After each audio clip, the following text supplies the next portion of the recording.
We live in a world that celebrates noise. The loudest voice in the room is often assumed to be the strongest. The fastest reaction is mistaken for confidence. The boldest display is confused with leadership. But what if we've been wrong? What if real strength isn't loud at all?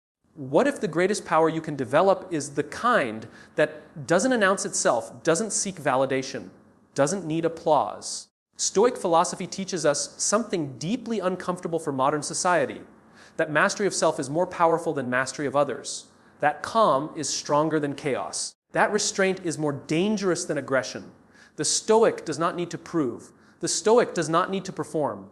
The Stoic does not need to react. Because while everyone else is busy broadcasting their emotions to the world, the Stoic is busy building an unshakable inner fortress. Today, I want to show you why quiet strength is the rarest power left in the modern age, and how developing it will change the way you think, the way you move, and the way the world responds to you. Not because you are louder, but because you are unbreakable. In a world driven by algorithms, notifications, views, and endless opportunities to display ourselves, self-promotion has become the default language of success.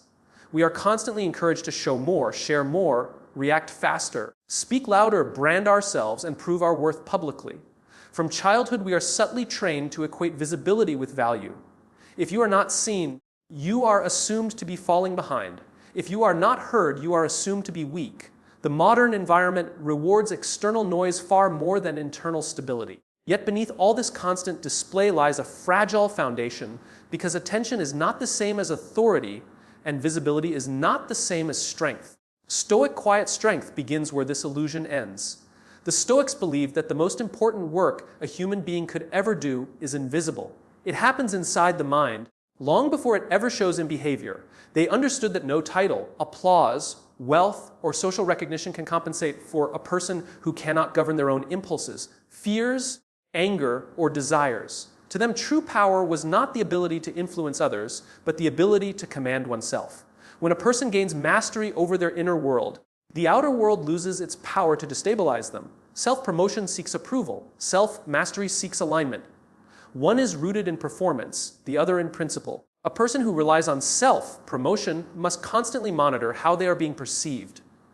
Their confidence fluctuates with feedback.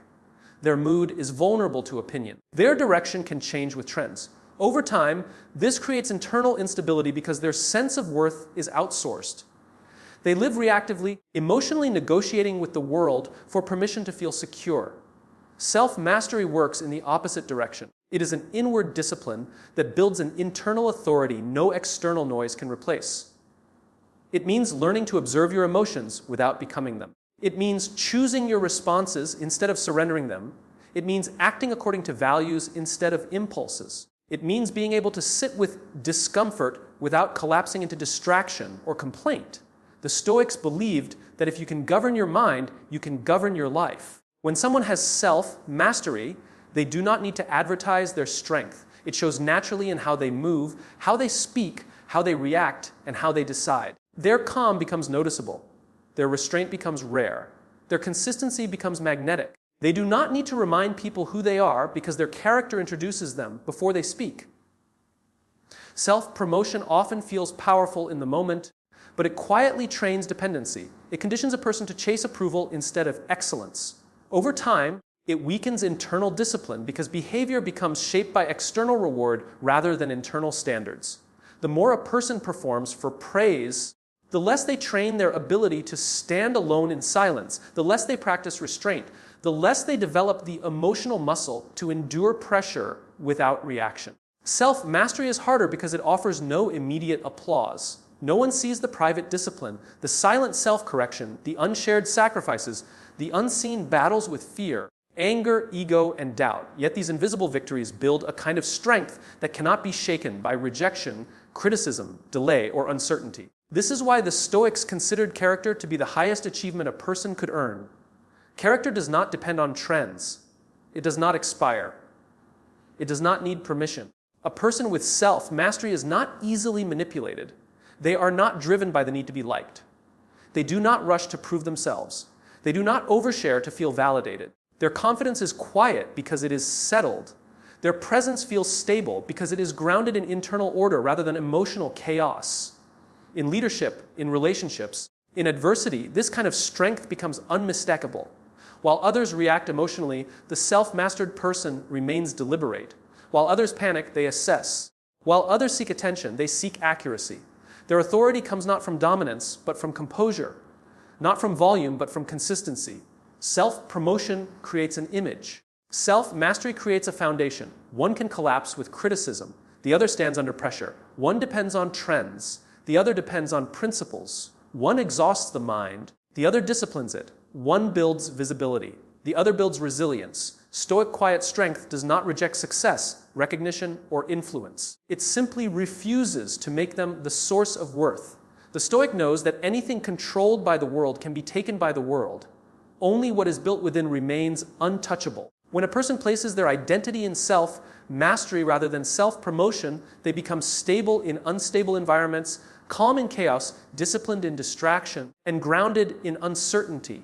This is why the Stoics did not measure greatness by applause or titles, but by how well a person could live in alignment with their values regardless of circumstance. They understood that real power is not the ability to control perception, but the ability to control reaction, not the ability to dominate others, but the ability to master oneself. Emotional control is often misunderstood as emotional suppression. Many people imagine it as becoming cold, distant, or disconnected from feeling. Stoic philosophy teaches something very different. Emotional control is not about denying what you feel. It is about refusing to let feelings become your master. It is the discipline of observing emotions clearly, understanding their source and choosing your response rather than being driven by impulse. In this sense, emotional control is not weakness or detachment. It is a form of inner authority that allows a person to move through life with clarity rather than chaos. Every emotion carries energy, but not every emotion carries truth. Anger feels powerful, but it does not always reveal what is right. Fear feels urgent, but it does not always reveal what is dangerous. Desire feels convincing, but it does not always reveal what is necessary. Without emotional control, a person becomes a servant to whatever feeling speaks the loudest in the moment. Their decisions shift with mood. Their behavior changes with pressure. Their values become negotiable when emotions rise. Stoicism recognizes that emotions are natural, but reactions are chosen.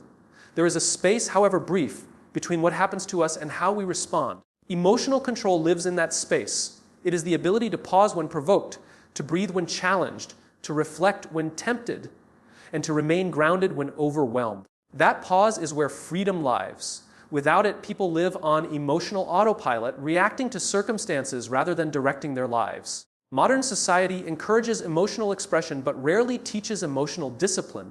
We are told to let everything out, to speak instantly, to react publicly, and to define ourselves by how we feel in the moment. This creates an environment where emotional volatility is normalized and even rewarded. Yet a person who cannot regulate their emotions becomes predictable, easily influenced, and easily destabilized. They may feel expressive, but they are not free. They are governed by emotional tides that shift without warning. Emotional control builds internal stability. It allows a person to experience intense emotions without becoming them. You can feel anger without becoming aggressive. You can feel fear without becoming paralyzed. You can feel sadness without losing direction. You can feel desire without abandoning discipline. This separation between feeling and action is what gives a person their power back. Instead of being pulled by emotion, they stand in command of it. A person with emotional control does not need to prove strength through dominance or volume. Their strength is visible in their composure.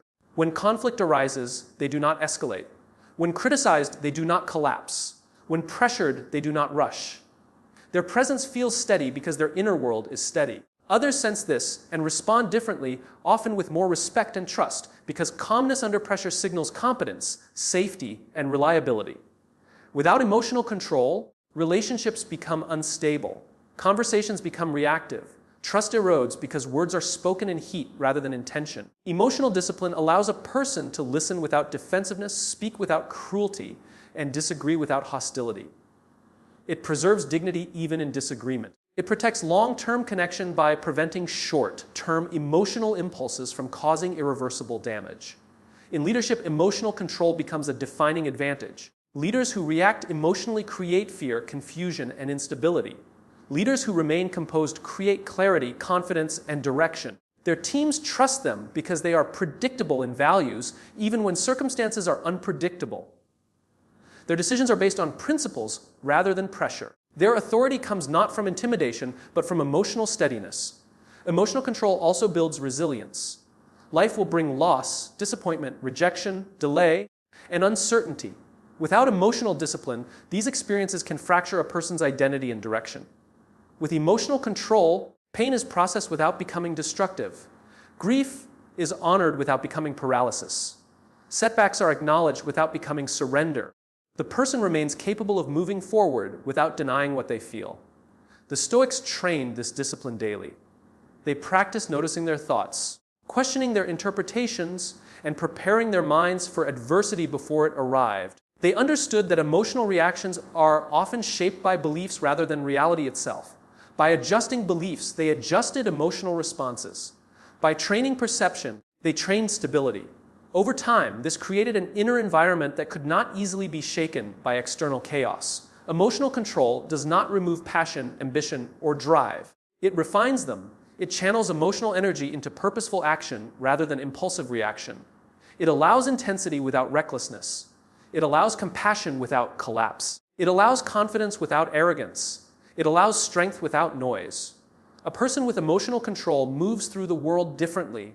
They are less offended, less reactive, less desperate for approval, less anxious about outcomes. They conserve mental energy by not fighting unnecessary battles.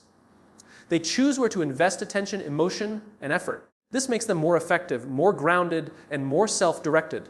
When emotional control becomes habitual, it reshapes identity. You stop defining yourself by temporary feelings and begin defining yourself by consistent values. You become less disturbed by external circumstances and more focused on internal alignment. Your mind becomes a place of order rather than conflict. Your actions become intentional rather than impulsive. Your presence becomes stabilizing rather than chaotic.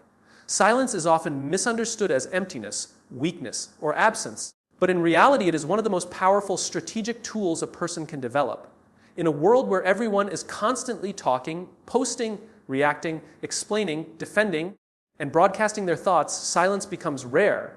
Rarity creates value. When words are endless, words lose impact. When reactions are instant, reactions lose meaning.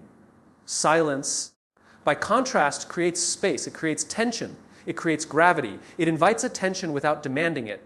People who speak constantly often reveal more than they intend. They expose their insecurities, their emotional triggers, their plans, their fears, and their weaknesses. They fill every quiet moment because silence feels uncomfortable and discomfort is mistaken for danger. Yet this constant verbal output makes them predictable. It makes them readable. It gives others information that can be used to influence, manipulate, or outmaneuver them. Silence protects internal clarity by limiting unnecessary exposure. Strategic silence is not the absence of thought, but the presence of control. It is the ability to observe before responding, to listen before speaking, to process before reacting. It allows you to gather information while revealing very little. It gives you time to separate emotion from decision. It gives you distance from pressure. In moments of tension, silence often communicates more strength than words ever could. It shows that you are not rushed, not reactive, not controlled by the environment. When you speak less, your words carry more weight. People begin to listen more carefully because they know your voice is intentional. Your statements feel deliberate rather than impulsive. Your opinions feel considered rather than emotional. Silence becomes part of your presence. It frames your words. It creates anticipation. It makes your communication precise rather than excessive. In conflict, silence can be disarming. When someone expects you to defend, argue, or explain yourself, your restraint shifts the power dynamic. It forces the other person to confront their own emotions instead of feeding off your reactions. It prevents escalation. It preserves dignity. It keeps control in your hands rather than handing it over to the emotional momentum of the moment. Silence also sharpens perception. When you are not busy talking, you are watching. You notice body language, tone shifts, contradictions, and emotional undercurrents that would otherwise be missed. You become more aware of what is actually happening rather than what is being said. This awareness strengthens judgment, timing, and decision-making. It allows you to act based on reality rather than assumption. In leadership, strategic silence builds authority. Leaders who constantly speak, justify, and explain weaken their presence by overexposure.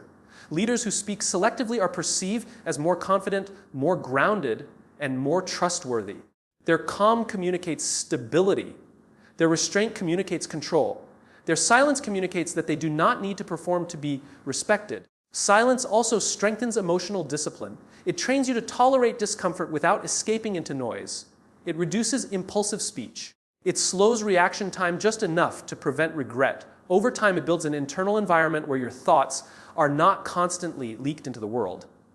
This creates clarity. It creates emotional privacy. It creates psychological safety. Modern culture treats silence as a void that must be filled, but Stoic philosophy treated silence as a space to be protected.